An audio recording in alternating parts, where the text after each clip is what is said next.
You're listening to the Health Coach Nation podcast. My name is Haley Rowe, and I'm a business coach for online health coaches who want to attract their ideal clients, stop feeling defeated by their never-ending to-do list, balance a healthy lifestyle with their growing business, and stop overanalyzing what everybody thinks of them so that they can confidently own their message and online presence.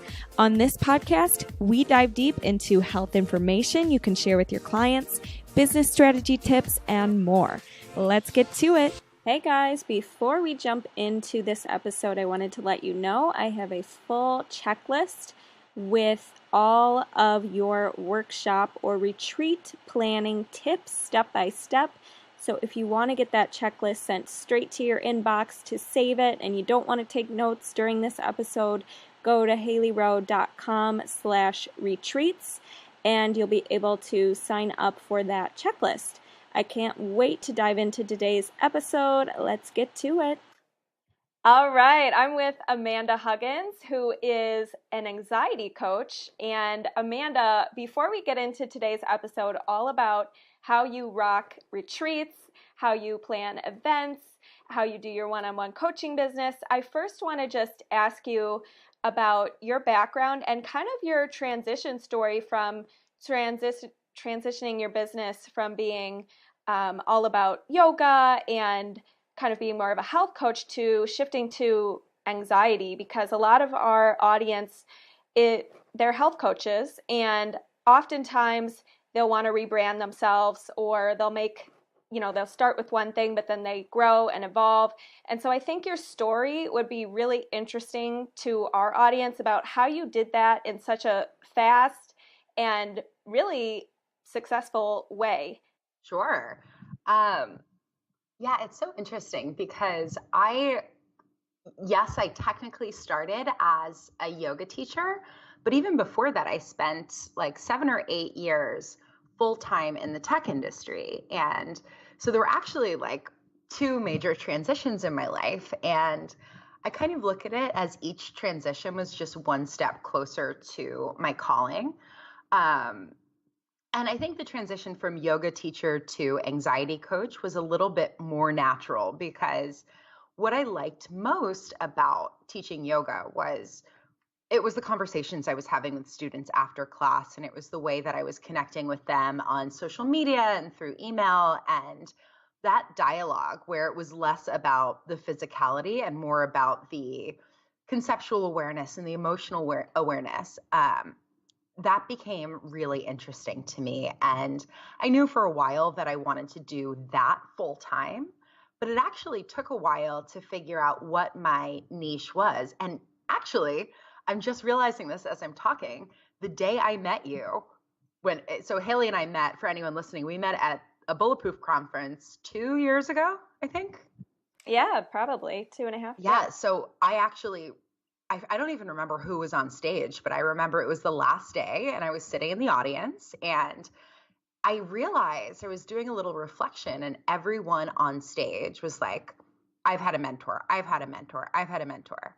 And I was like, I really need a new mentor. And it also dawned on me in that moment, oh my God, what is the thing that I have the most experience overcoming? What do I love talking about the most? Anxiety. And shifting the relationship to it. So it was actually that day that I was like, okay, we have the new direction. And in terms of the transition itself, because my entire social presence was originally built within the yoga community. I used to be the Feisty Yogi. And to be perfectly honest, I think the reason the transition was so successful is because I didn't doubt myself. It just became very clear that I couldn't toe both sides of the line. I couldn't pseudo brand myself still as a yoga teacher and be primarily talking about anxiety and mental health. And honestly, when I sort of switched my branding over and switched my email and my account names and all of that over, I actually got some negative feedback. But the trick was that I had kind of braced myself for it, because I knew that would happen. That happens anytime you're facing a shift. But I was really grounded in the direction that I wanted to go in. And eventually everything really just aligned, and Yeah, here I am. Yes. So I met Amanda, like she said, at the Bulletproof Conference at the Oxygen Bar, and we both had like oxygen tubes up our nose. And I was like, this girl seems nice, and we just started talking. And what really shows and why I think you've been so successful in going from one focus to another that's not even entirely different, but somewhat it required a lot of change on your part, is because you're just authentic. And one of the quotes that I kind of like is, there's no competition when you're in alignment and when you're like living your truth. Like you can't beat someone, you can't not do a good job when you're living your truth. And so when you expanded and said, there's more to this story and I want to be focused on anxiety, I think that even though, like you said, you had the negative feedback from some, you probably were so focused on the fact that you felt so good about where you were going and what you were doing and that it's your truth, that it didn't even matter. Your desire was bigger than your doubts. So 100%. Yeah, and I love that. And I didn't realize that it was that day we met. That's so fun. That's such a fun story. Okay, let's move to your career path, because everybody who might not know you, they should definitely follow you on Instagram because you're super real. You share your journey. I've gotten to see a lot of your growth. You were already killing it when I met you, but you've just seemed to come really far in your business. And you probably don't get to talk about that a lot because you're more focused on actually providing anxiety tips for your crew over there. So I want to shift to talking about events and retreats. So you've been leading a lot of these things over the years. And for people who are new to this, there were a lot of common questions that I got, and so I want to get into those first. So let's first go over, what was your very first event and how did you know it was time to do that in your business? Wow, that's a good question. I think my first event was with it was with this organization called Holisticism. It's sort of an acronym, or not an acronym, but a version of holistic mystic realism, which was very much in alignment with the community, part of the community that I speak to. Right, it's people who read their horoscope, but also read the New York Times. And the opportunity sort of came across my plate at that point to co-lead a workshop with this author, Katie Dallabau. And I was really nervous about it because it was, when you do an event, there's visibility that you haven't been exposed to yet, especially when it's your very first event. And that can be a really interesting mental game. So that was probably about 2 years ago at this point. And I remember the day before that opportunity came across my desk, I was meeting with my mentor and she just looked at me in the eye and she was like, you have to start doing events right now, right?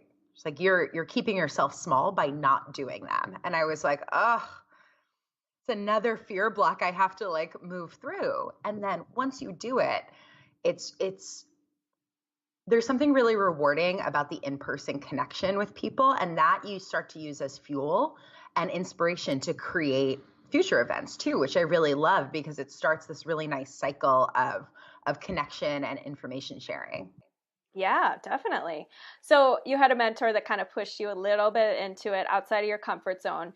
And I guess my question for you is, where were you at numbers? Like, were you fully booked because let me back up a little bit. A lot of business training programs and business coaches say, no, you should start with one-on-one coaching, focus on that fully, fill your books with that, and then scale to things like events, group programs, because you have enough people, you've built your audience enough to the point where you can now expand to something like that. But for me personally, I've done a little bit of both. I've done a local small, we're not talking like Bulletproof Conference or anything, but small events locally while I was still growing and just as a way to get known in the community. But some people would argue, wait and focus on one thing. So when did you know, numbers wise, or like you could pull it off, or was there no rules and you just went for it? It's so interesting. It's kind of a mix of both because I'm very much a type A person, and that's partially like my marketing background and background in tech, where I love formatting and I love process.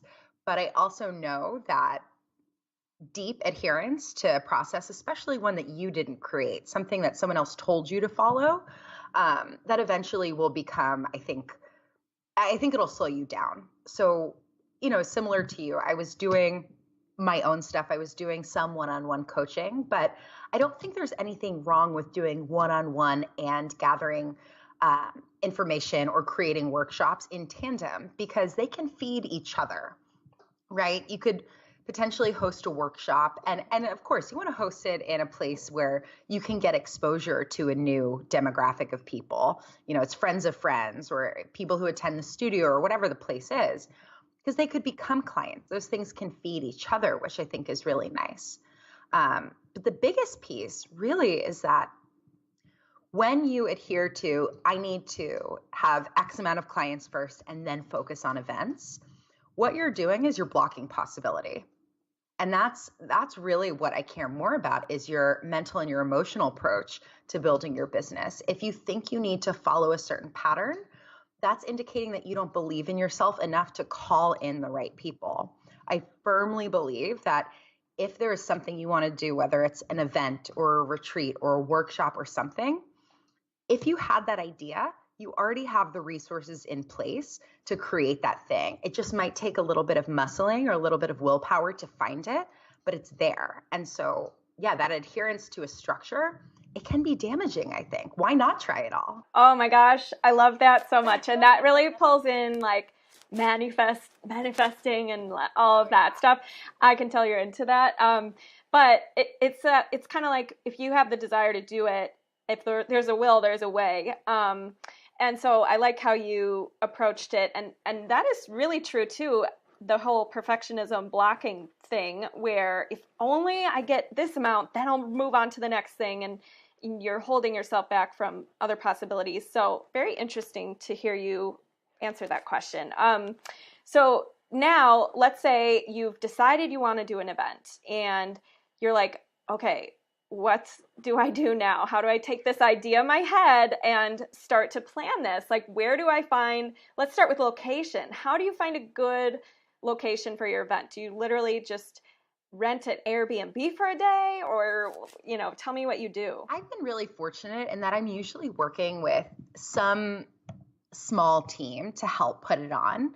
I don't have necessarily a large team of my own, but usually through like friends or colleagues in one way or another, there's some sort of support. So for example, with one event that I put on, I found someone on Instagram and I was like, hey, I saw that you did an event at this place. What are the rates? I think the first step is just research, right? Researching places where you think it would be a good space to hold the people and to hold a conversation. So when I say that, I mean, if you're doing something like deeply intimate and emotional and you really want to pull like deep insights out of these people, holding it in the basement of like a school, not the right vibe. And I believe it's those little details, like really thinking about, what is going to help cultivate the results that I want for these people. Starting with that and then looking for spaces within your budget is awesome. Airbnb is also great for that. And they do day rates. And um, what is the other one? There's like not co-working spaces, Breathers. I don't know if Breather is still around, but at one point I was using it where you can rent out, spaces, office rooms, conference rooms, for like 1 to 2 hours at a time through an app. Again, not sure if that exists anymore, but that was really helpful at one point too. Very cool. It was an app, Breathers? Yeah, I wonder Okay. if it's still around. Very cool. Well, we'll have to, if it is, I'll put it in the show notes. What about now that you know, okay, you're going to host it somewhere, financially planning for it can be scary because, first of all, you want to make sure that the topic is marketable and something that people will pay for. So, how do you go about that part? Yeah, that's something that I still give a little extra thought to, whereas other aspects of retreat or event planning feel a little bit more natural. This is the one where even I personally slow down a little bit. My approach has always been to listen first. If you have a community, ask them what they're curious about, ask them what they're struggling with, and then build something marketable off of that. Or look around at people that you admire, look around at really successful workshops that you've attended, and get really clear on what was sticky about the original messaging, right?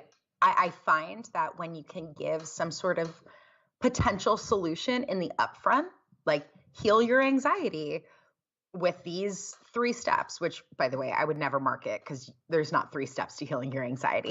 But you see where I'm going. Okay, so you want to do some market research around that, and that makes complete sense. It's just like with any project. But what about now you've come up with the topic, you have a location, and you have to make sure that you're not spending too much money on everything and charging the right price. So how do you come up with that part? So the price thing is where I would start. I think most people undersell themselves, or their price point, because they're afraid that people won't attend if that price point is higher. You speak your value to people by how much you charge. And that has to be done in integrity, right? And integrity goes on both sides of the spectrum. You don't want to overcharge if you truly and authentically feel you cannot deliver on that price point. But I think more often people undercharge because they're afraid, what if only 10 people show up instead of 20? And to that, I would say, do the higher price point. If that feels more authentically resonant with you, so what if only 10 people come? Then they're 10 very committed people, and those are the people you actually want there. They're probably in the market that you want. They probably have the mindset you want, and I guarantee they have other people to refer to you. And again, if you're thinking about having a feedback loop between your client base and the external events that you're creating, that's another opportunity, right? It's word of mouth. So those 10 people are probably much more valuable than 20 randos who came for a $20 workshop. Right, totally. When one thing we kind of probably didn't discuss when you were saying how to plan it for something that people would pay for is the importance of picking who are the type of people you want to go to this workshop, instead of saying it's for everybody who wants to lose weight. So that's what it's for. Anybody and everybody. And versus, and especially for when you're creating this space, like you said, where people feel comfortable sharing, and you're in a group with, people who are from all over the place, like no tight niche at all, and they might not feel comfortable. So for example, if it's an all women's event, you might feel more open to sharing. Okay, so that's good. So you come up, and I love what you said about not undervaluing yourself. That's something that I've done in the past for sure. And I think that people have the wrong perspective on price. They think of it as, you're just paying me money, you're just giving me money, versus they are investing in their transformation. You are providing results. Market with the results, and that's how much you should charge. How much do you believe in their transformation? That's what the price is all about. Exactly.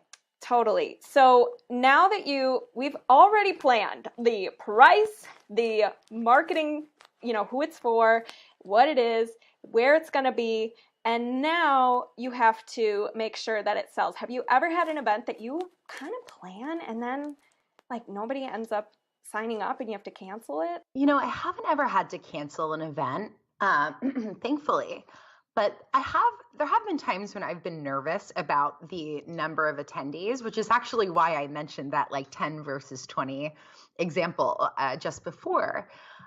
Because in those moments where, there might have been 15 people when I was hoping to get like 30 or 40, sometimes those have been the most special, and I wound up feeling like extra grateful for a slightly smaller room. But I think the trick is, one is you have to lead with confidence, right? And of course I get into like the energetic and the manifestation aspect of this. But if there is a P of fear in you, what if people don't show up? What if people don't attend? That P of fear is not anything. It has nothing to do with the attendees. It has everything to do with your relationship to yourself and how much you believe that you can show up for this event. So you have to be so deeply rooted, confident willing and able to show up for these people, that is an energetic that's felt. People will be drawn. They'll want to come to an event like that because they can see in you, ideally, the changes that they're trying to make. And there's an element of authenticity. I mean, it's entirely authentic when you're promoting the event too, right? It's like, it's a fine line between, hey, come to my event, and being really cheesy, like, you need to come to this event, change your life, and like whatever, and we've all seen that, like when it goes too far onto the needy or the cheesy side of the spectrum. And I think from a marketing perspective, when you want to have a packed room, just talk about the experience, give people a little insight into, what you learned that you're going to share there, and show your process too. I think that's really interesting for people, is when I'm planning an event, I'm like, hey guys, like, here are some of the things I'm thinking about, not sure what the rest are, a couple of months out, so that it gets people excited, like, I wonder what might come next. And it also creates an element of humanity, right? So that you're not this like random or scary person putting on an event for them. They've sort of seen your process. So there's a little bit more connection. And when you have that connection, other people are much more likely to show up for you. Absolutely. So planning as you go and kind of getting your audience engaged with you as you're getting it ready to create a little bit of excitement. And what about other marketing tactics? Like, I know that you've partnered with people in the past, so you've had a kind of both of you guys or partners marketing it to their audience, you marketing it to yours. First, before we go into marketing tactics, would you recommend partnering with someone for an event? Or, obviously it depends, but what would be your thoughts on that? I think especially if this is like your first or second event, it's a great idea to partner with someone or with a studio or a space that's done events in the past, because there's dual benefit. You get the like secondhand experience. They can kind of lead the way in terms of setup and things like that. But it also takes the edge off of any fear you might have or holding the sole responsibility for it going right. So I think that that's a great idea. And if your audience is a little smaller, you can get exposure to a new set of people. So there's a ton of benefits to partnering with someone, I think. So what was the second question? We'll get into it, but now I want to add to this.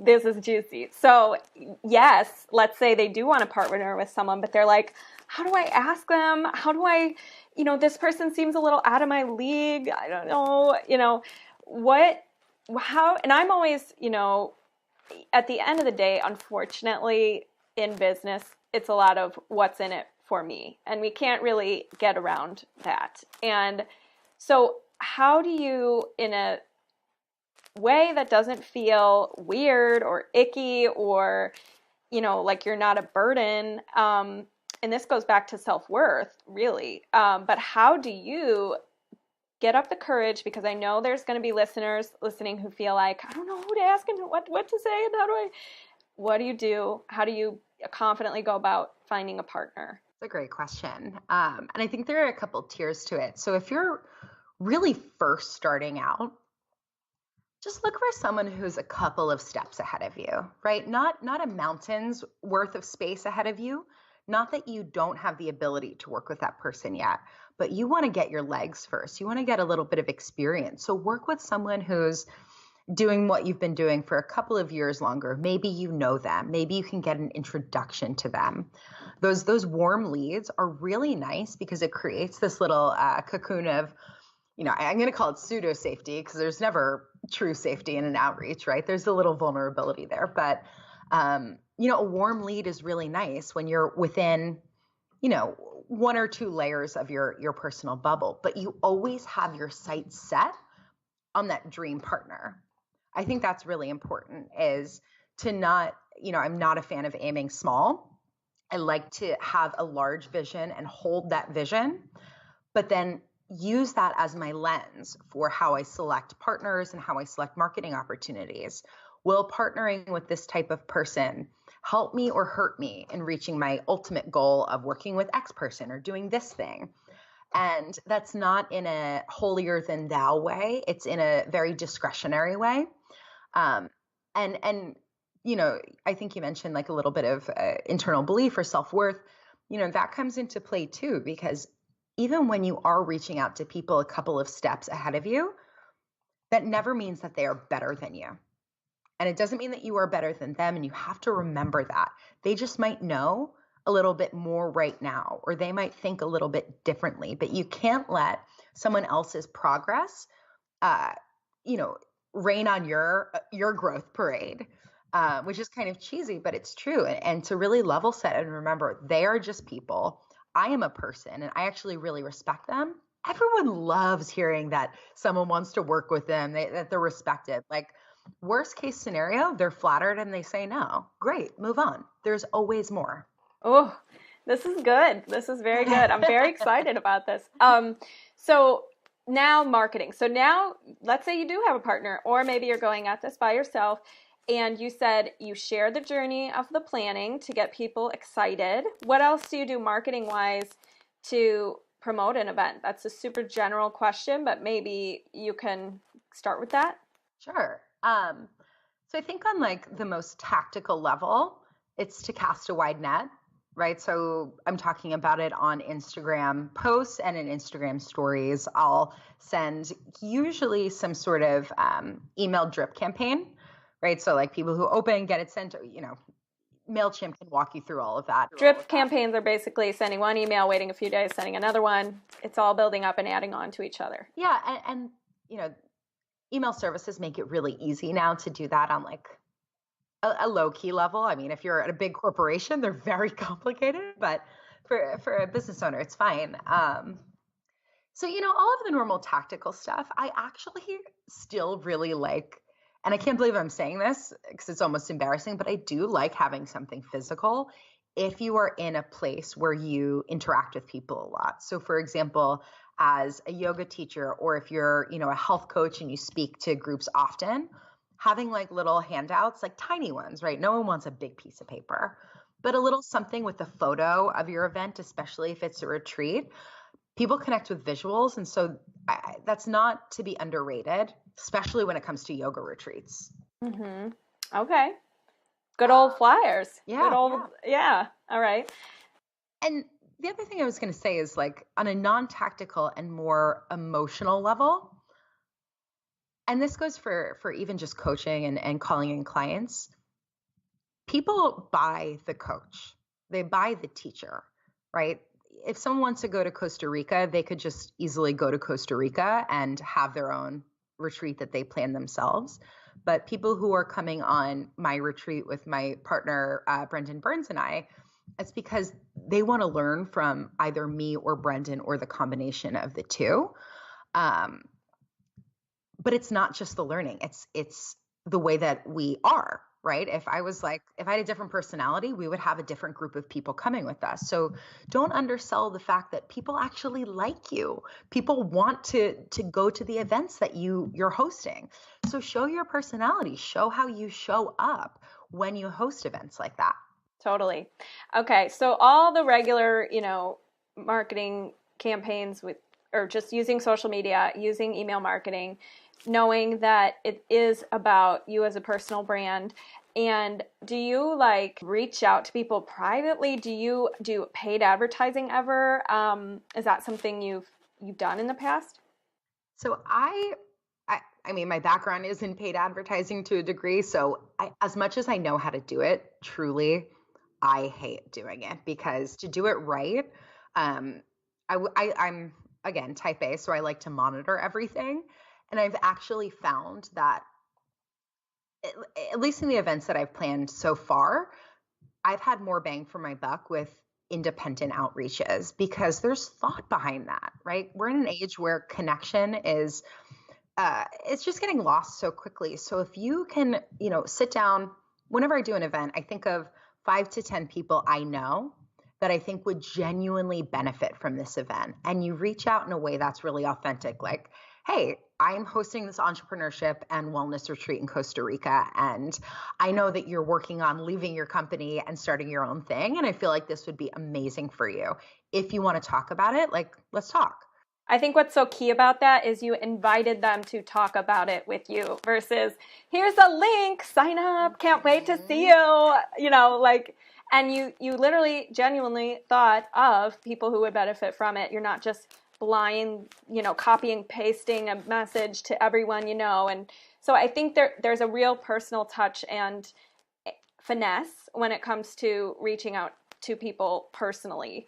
So that speaks volumes that you actually take the time to do that, because we all know how busy Amanda is. And now I want to kind of move into, you're at the retreat and you want to set up a welcoming environment, and you also don't want to be a nervous speaker. So let's talk about first how to create a welcoming environment so your peeps participate and they're, getting good results and going to give you great reviews and leave feeling great. What do you do to set that up? It's so funny because I was just having this conversation like 2 or 3 days ago. There are a couple elements to this. One is, before a retreat specifically, I send out an intake form, which sounds very clinical, but really it's just like, hey, tell me about yourself. Like, why are you actually coming on this retreat? What do you actually need? What are the things you're most interested in? So that I have that information before I even meet these people. Because for me, a lot of the people that come on my retreats or come to my events, I've met on the internet, but I haven't met in real life, right? So I want to actually know like them on a more emotional level, so that when they come on the retreat, there's a little bit more connection. Now, before any of the events for the retreats start, I like to schedule 10 to 15 minutes one-on-one time with each person. And it's super informal. It's more just like, hey, I'm going to be sitting, for me, I'm sitting in the yoga room. Swing by, let's just like have a chit chat. It's usually just some hugs and like a couple jokes, but that sets the tone so that the first time me as the teacher, me as the leader walks into the room, it's not like, I'm nervous. I don't know who these people are. You've established something there, which I think is important. The other thing too, which might not be a direct answer to this question, but it plays into it and it's super, super important, is when you are leading a retreat and even a workshop or an event, carve out time for yourself before it starts and during the retreat too. That is so, so important, because you are going to be around so many other people's energy. And that's a physical and an emotional drain, even when it's the best group of people. It's just a lot of energy. So, having whatever your ritual is, some sort of prep time, whether it's meditation or journaling or going for a run before that starts, so that you have some cleared space. I also deeply recommend, like halfway through a retreat, if you can swing it, taking a morning off or taking a day off and just recollecting yourself, because you don't want depreciating value or diminishing returns on how you show up. You want to keep that energy the same the whole time. Totally. It's one of those things where you have to be on all the time. And if your cup's not full, you can't be serving. And that is key. But what about when you are very nervous to speak? Let's say it's your very first event. People fear public speaking as like number 2 or whatever over death or something when they take a poll. What do we do to, and you're an anxiety coach, so let's say people have anxiety about public speaking. What would you recommend? Anxiety 101, or like one of the sillier things that I tell people. And if you've been like sort of in the anxiety or self-help space, you might have heard this before. It's to think about your feet. Like when you're walking into a room or you're walking into a meeting, to just draw your attention down to your feet, because one, that's a siloed activity. It's one foot in front of the other, one in front of the other. It becomes very methodical. So you wind up softening a lot of the excess noise in that focusing on just taking steps. right? It does the same thing that meditation does, but you're kind of doing it in a way where you're directing focus on something so simple that there's actually less room for those nervous or those anxious thoughts to come to mind. But I was just listening to Brene Brown's Dare to Lead last night. And in that book, in the very beginning, she's talking about how nervous she was to go speak. And now this is a woman who, her entire career is built on speaking to people, gathering research, and then presenting that information. And, in this little clip in this part of the book, she was just like, they're just people, right? They're just people. And you have to remember that if someone has paid money for an event that you are hosting, or even if they haven't paid, even if they just showed up, they're interested. They want to hear what you have to say, and allow that to be a cushion for you, right? There are people who believe in you inherently. Their presence indicates that. So soften into that. Yeah, they're on your side. I love that. Because I think a lot of times people just look out and see like, oh, this is so intimidating. They're staring at me. But obviously they're staring at you because they believe you're going to help them with something. Right. And so actually, I wrote a blog about this a long time ago that helped me really with, because I sing in a cover band. And I used to get really nervous singing. And I would think about how when you get nervous, it's actually selfish because it's taken away from your performance and you're not giving your best to the audience because you're just so focused on yourself and how nerve-wracking it is, versus just, thinking about they obviously want a good show, and so I'm going to get out of my own way for the sake of these people and go for it. Really good recommendations there. Now, when you're planning, going back really quick, do you have, besides Breathers, which we don't know if it still exists, do you have any other tools, apps, or, things that you use to keep things tight and organized and structured, and track, whatever you need to track? I love just creating spreadsheets. I am such a spreadsheet queen. There's no one and done format. I create a new one for every event, and it's mostly for my own benefit. Half the time I'm not even sharing that with other people. But my biggest recommendation is there's a million tools out there. There's a million apps and, ways to make your business easier. What I see most often is that people dive into trying everything, that they become even more overwhelmed. So, start at the beginning. Start with, what is it that you're looking to create? Is it more efficiency? Is it more organization? Is it, more fun? There are apps that are just engaging interfaces, right? Think about what it is you want, and then just select 2 tools max. Anything more than that is usually unnecessary, because to be honest, most tools can do everything, or mostly everything that you need anyway. And do you have a way for members, especially health coaches, right? Because we can't make claims that we're going to cure someone's disease, from coming to this workshop. So do you have, and from a legal side, do you have to do any prep work for that? Do you have forms that you make them sign, or what's the structured process for that? Yeah, so it's funny because I just started back up with LegalZoom because I have every client have a discovery session. We discuss the fact that I am not a therapist. I use therapy adjacent tactics, but I am definitely rooted in more holistic and universal theory. But even though we have that face-to-face conversation, I also have that in a contract. So before any client puts their deposit or their pay in full payment to me, I have them sign this contract.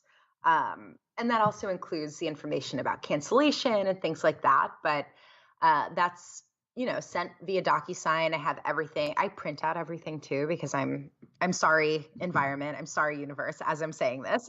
But I do too. It's it's okay. But hey, listen, I balance it out, right? I recycle, and my car is low emission. So I believe that. But yeah, I don't like to get too litigious, but I do want to make sure that I'm protected, and that my clients also are very clear on what I can and cannot do. Because the last thing I would want is, even any legal stuff aside, you don't want to get halfway through a package with a client and realize they had a totally different understanding of how I can serve them. And then you have to backtrack. Right. And what I think people are going to take away from this episode is the before work that you need to do to get the info that you need for the workshop, meaning getting, like you said, having a call or talking to the person before so you have an idea of who's out there in the audience, what they're really looking for, and you can deliver based on their expectations. Because the worst, like you said, the worst thing you can do is, well, number one, from a legal standpoint, say that you can do something that you're not allowed to say. But number two, just go in not knowing what they truly want and just guessing and going for it. And then they're upset that they spent the money on that. So really good tips there. And what would you say does not, let's say you're in the room, you're doing your retreat, people seem to be resonating, but you can't please every single person, and you also can't control, their feelings, their emotions, their take on the event. So have you ever had a nightmare situation or something where you're like, oh my God, I can tell that the room is not responding to this and I need to quickly change the subject, or anything like that you would you've learned from? Yeah, I wouldn't even call them, luckily I've never had like a nightmare moment, but there are definitely times because, again, like I work with like sometimes very heady and esoteric concepts. There's a lot of tactical stuff, but there's also a lot of like, more spiritual stuff and things like that. And I've learned that when you get too head in the clouds with a brand new group, you've lost them. So for me, it's really important that I'm reading the audience. And if I'm using a word where I see a couple of head tilts, it's like, okay, pause there and rephrase that or explain that. I found one of the easiest ways to recover from something like that. For example, if you're telling a story or you're describing something that people aren't connecting with, I love analogies. And you can make analogies really funny. So if you can tell people aren't clicking with what you've just said, well, it's kind of like, have you ever seen like a car going backwards in reverse? You just like make something comparable, and usually it winds up being funny. And laughter is also a really good way to immediately reestablish connection. So and I think that happens to everyone. You're going to lose people, but the real test is, can you bring them back without allowing yourself to drop into the nerves and drop into the self-doubt, right? Just see it as the goal. It's like, I'm losing them. Great, let's get them back. There's not even a second to doubt yourself. Right. I love that. And what about if people, somebody asked when I was asking people what they wanted to know about planning retreats on social media, they said, what kind of activities do you do to keep them engaged? So instead of literally just talking the entire time, what do you do? Do you do breakout groups and then have some kind of game, or any tips for when it comes to planning activities? Yeah. I think the structure is really important because, especially if you're doing a retreat in a location that's exotic or a destination for people, you don't want to have the entire retreat be meetings and be lessons, because people are going to become, even if they don't mean to, there's going to be resentment because, oh my God, it's gorgeous in Bali and like I'm still in another lesson. Like, how is this possible? So what I found, and especially the retreat company that I work with, Revamp Retreats, what's worked best for us is usually a morning class, a lot of free time, right? Especially if there's meals included, people will reconvene, but then some sort of event or class at the end of the night to mark that day. And it's really helpful to have the days set up as themes, right? So day one is like breaking down your fears. Day two is dropping into trust. Day three is whatever. And so when you set the tone from the beginning, people are locked into that concept, and you'll see that it just starts to weave in and out of their conversation. So they're still very much engaged while they have opportunity to enjoy themselves outside of your workshop. Yeah, well, when you said you're going to a beautiful location, it seems like they would be so sad if they were just stuck in a room. And and it'd be cool if even you could like give them things to do out in nature that are centered around the topic of the retreat. Oh yeah. Yes. Okay. So what about collecting feedback and the aftermath of a retreat? So people go home, and let's say even a workshop too, there's always a process of following up or maybe getting feedback for your next one or upselling to working with you one-on-one if that's something that you feel like they would benefit from. Like what's kind of the process afterwards? Yeah, so if it's a workshop or a retreat setting, by the end of that day or that week, I've already identified potential clients and not like, ooh, they look like they should be my client. I've established some sort of connection, and coaching in some way has probably already come up organically in the conversation. With a retreat, I like to give a couple days after they get back because there's huge integration that needs to happen. But after a workshop, as someone's leaving, I'm like, hey, let me make sure I have your information. I'll send you a note and then we can just go from there. I like to keep it clear but casual, because the last thing you want after an event, if you're following up with someone, is to seem like needy or cloying, right? I think the energetic behind anything where you're following up or looking for feedback, you have to be in a place where it's like, I just want to get this information to benefit everyone rather than I want it to benefit me. And that's again like an emotional thing that you work on in the background, but that's palpable when you're communicating with people after an event. Clear and casual. I love that because you did say when you're coming at it from a desperate or a needy energy, people see right through that, and that's not a coaching mentality. It's not a coaching value or thing to be demonstrating. So, and it really, the root of solving that part is the self-worth piece, like you said. So what are like 1 to 3 tips, people who are just listening to this and like, I want to do all these things, but she keeps saying you need to believe in yourself and have self-worth. Do you have any tips for how you've, built your confidence and what people can do to feel more worthy? Yeah, I get this question a lot on the client front when they're like, okay, but how do I love myself? How do I believe in myself? And I think like the biggest overarching piece of advice is that, and I make this analogy a lot to going to the gym. You don't, lift 10-pound weights once and turn into Arnold Schwarzenegger. It happens over time, and you might also not ever turn into Arnold Schwarzenegger for a variety of reasons.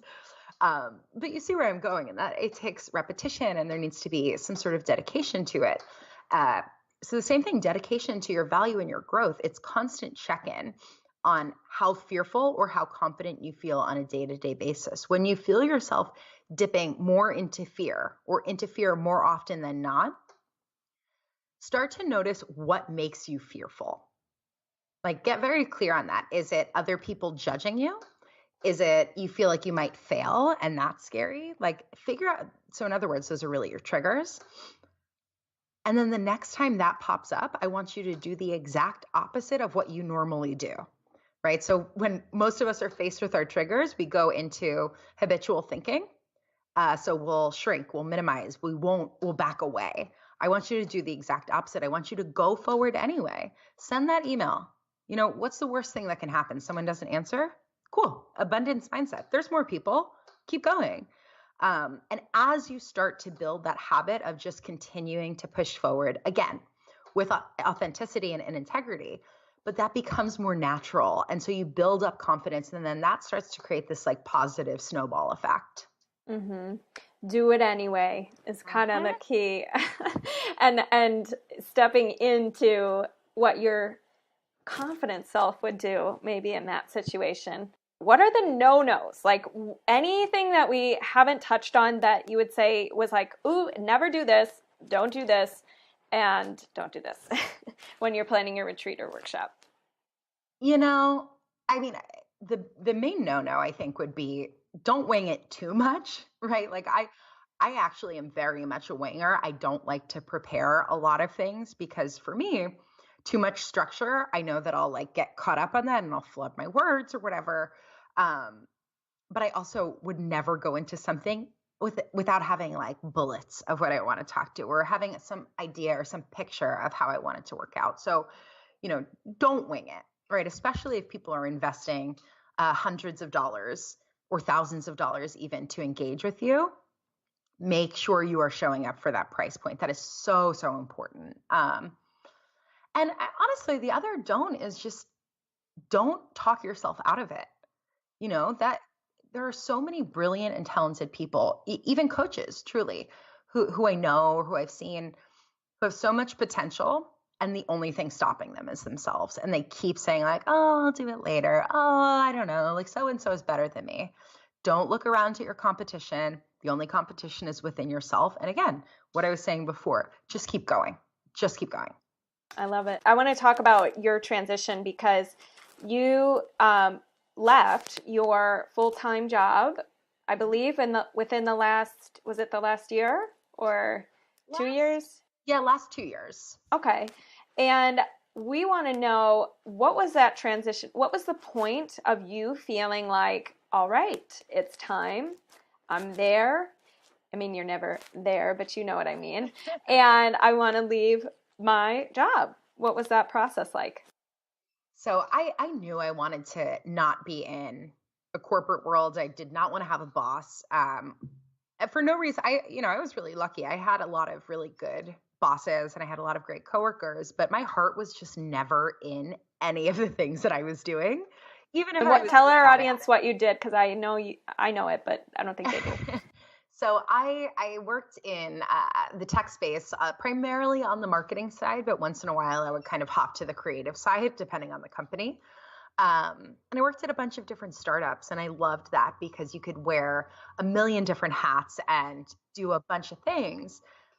But I always came back to the thought, if I can do this for someone else's company, I can absolutely do this for myself. And that was probably one of the realizations where I was like, okay, it's possible. I need to start making moves. But there is preparation that has to come into play, right? Building up a client base, understanding what your business offerings are, building up your confidence in selling yourself. And so I was really fortunate in that I had a very open relationship with my last company. And so I just told them, like, this is not my forever. And I am as invested as I can be, but if there's anything we can work out, I would love to. And we literally just wound up creating sort of like a trickle down plan where I went from full-time. Yeah. So what was interesting was that I went from full-time to 3 days a week, and I kind of picked the date for me to go 3 days a week at random. And then the second I said it, I was like, oh my God, I'm not going to be ready by that day. That's so soon. But it made me work. It forced me to make that transition. And so knowing that, I set my quit date like 2 months earlier than I was really comfortable with, because you can extend anything as long as you want, but you can actually start things way sooner than you want to too. So yeah, I just kind of very abbreviated the timeline and everything worked out. That is brilliant. What a cool situation where you were able to kind of scale it down. And honestly, I think more people would be able to have the situation they want in life if they conjured up the courage to ask, and also be resourceful the way you were, where you gave yourself kind of a deadline and it forced you to step up to the plate, rise to the occasion, make it happen, figure it out, and learn what you needed to learn. So I think there's a few themes here in this episode: the resourcefulness, the preparing in advance, but also not gluing yourself to a situation that is not going to serve you, or that's limiting yourself from other things. And then just the ability to know your self-worth, know that you can be confident, build it over time with baby steps. I think those are like some key takeaway points. You summarized it, girl. I think that's it. You can tell I'm very type A, because I'm like, okay, here's the lessons. Here's how I'm going to apply them. Okay. So now tell us about your most recent retreat coming up, where it is, how can people learn about you, and how can people connect with you? Yeah. So my next retreat, which I'm so excited about, we just had one of our planning calls a couple days ago. It's in Costa Rica. It's an entrepreneurship and wellness retreat. So everyone who's coming on the retreat is either running their own business or curious about running their own business. So it's part yoga and meditation. I'll be teaching that every morning. And then my partner and I will be splitting mindset workshops. So we have some cool stuff about balancing masculine and feminine energy, because that stuff really comes into play. Even if you're not into the woo-woo side of things, that understanding is super key. And then like surfing and ATV riding. So it's just going to be so fun. So that is in May. And that information, and then just all information on how to connect with me, is on Instagram. My handle is Anxiety to Empowerment, which is all one word and very long, but I am the only person with that name. So you will definitely be able to find me. I love it. Okay. And one last question for any new entrepreneur who is in the health or wellness field. What would you say your best, maybe 3 pieces of advice would be? It sort of echoes what we talked about, but really understand who you're serving, right? Casting a wide net can be helpful in some cases, but when you are a health coach specifically, what is the real clientele that you're trying to work with? For me, I'm as specific as, at this point, I really only work with independent business owners and C-suite executives, and I have a bunch of reasons for that. But that lens is really helpful in understanding who you should and shouldn't work with. 2, carve out time for yourself, because what I see a lot, and I feel this too, is when you love your job and when you're self-employed, the lines between work, life, and play get very blurred. And it's important that you have a life outside of your job, even if you love it to pieces and it's your calling.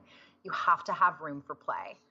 And then the last thing, kind of piggybacking off of that, but find more ways to have fun. We make even like the most minute tasks sometimes feel heavier than they need to, right? Like, sure, no one likes doing their taxes, but ask yourself, when you're doing things that feel really tough or mundane, how can I make this a little bit easier for myself right now? How can I make this less miserable? And you'll find that asking that question over time creates that natural instinct or that muscle response where you're like, I can loosen up here a little bit and I can still get everything done. And that just makes not only you a happier entrepreneur, but you wind up being more productive because you're wasting less time on like the niggling and the back and forth and all of that stuff. Brilliant. I love it. Thank you so much for doing this. And everybody check out Anxiety to Empowerment on Instagram. Ooh. Thank you so much. Thank you. Thank you so much for listening to today's episode. Be sure to get your free gift over at HaleyRowe.com by joining my email list. And remember, you can always connect with me and other health coaches in the Health Coach Nation free Facebook group, where I post trainings and videos on how to take your health coaching business to the next level. Can't wait to connect with you. Have an awesome day.